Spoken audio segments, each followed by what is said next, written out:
أعوذ بالله من الشيطان الرجيم. بسم الله الرحمن الرحيم.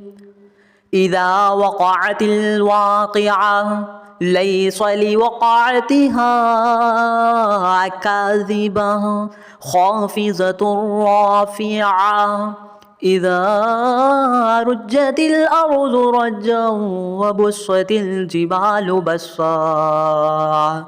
فكانت هباء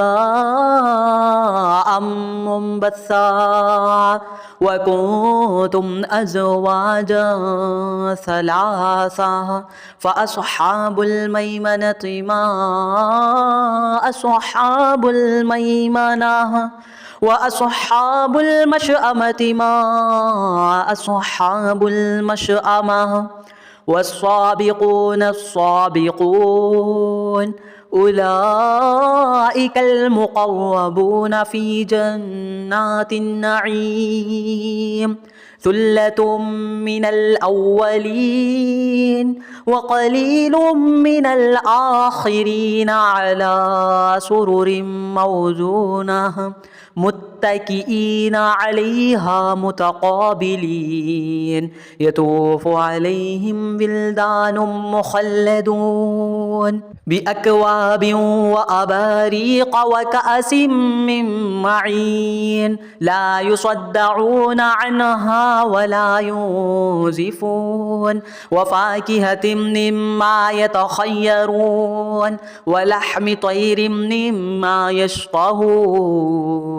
وحور عين كأمثال اللؤلؤ المكنون جزاء بما كانوا يعملون لا يسمعون فيها لغوا ولا تأثيما إلا قيلا سلاما سلاما وأصحاب اليمين ما أصحاب اليمين في سدر مخضود وطلح منضود وظل ممدود وماء مسكوب وفاكهة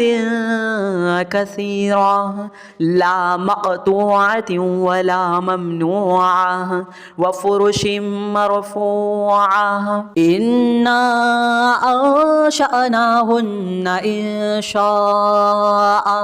فجعلناهن أبكارا عربا أترابا لأصحاب اليمين ثلة من الأولين وثلة من الآخرين وأصحاب الشمال ما أصحاب الشمال في سموم وحميم وظل من يحموم لا بارد ولا كريم إنهم كانوا قبل ذلك مترفين وكانوا يصرون على الحنص العظيم وكانوا يقولون أإذا متنا وكنا ترابا وعظاما أإنا لمبعوثون أو آباؤنا الأولون قل إن الأولين والآخرين لمجموعون إلى ميقات يوم معلوم ثم إنكم أيها الضالون المكذبون لآكلون من شجر من زقوم فمالئون منها البطون فشاربون عليه من الحميم فشاربون شرب الهيم هذا نزلهم يوم الدين نحن خلقناكم فلولا تصدقون أفرأيتم ما تمنون أأنتم تخلقونه أم نحن الخالقون نحن قدرنا بينكم الموت وما نحن بمسبوقين على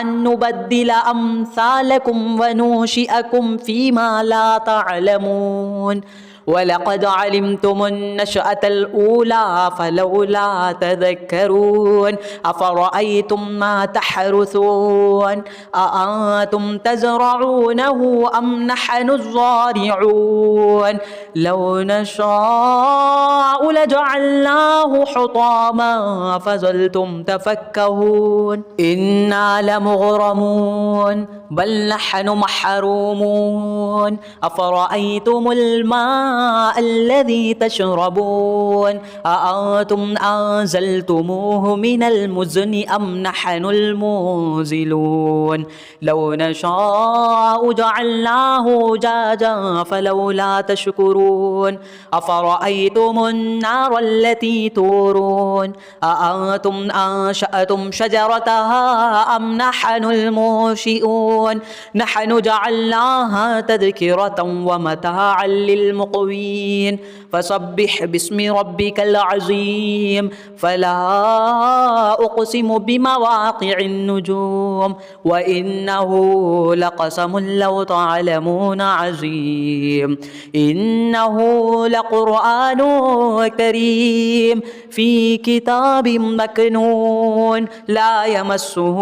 إلا المطهرون تنزيل من رب العالمين أفبهذا الحديث أنتم مدهنون وتجعلون رزقكم أنكم تكذبون فلولا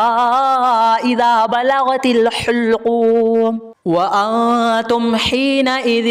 تنظرون ونحن أقرب إليه منكم ولكن لا تبصرون فلولا إن كنتم غير مدينين ترجعونها إن كنتم صادقين فأما إن كان من المقربين فروح وريحان وجنة نعيم وأما إن كان من أصحاب اليمين فسلام لك من أصحاب اليمين وأما إن كان من المكذبين الضالين فنزل من حميم وتصلية جحيم إن هذا لهو حق اليقين فسبح باسم ربك العظيم.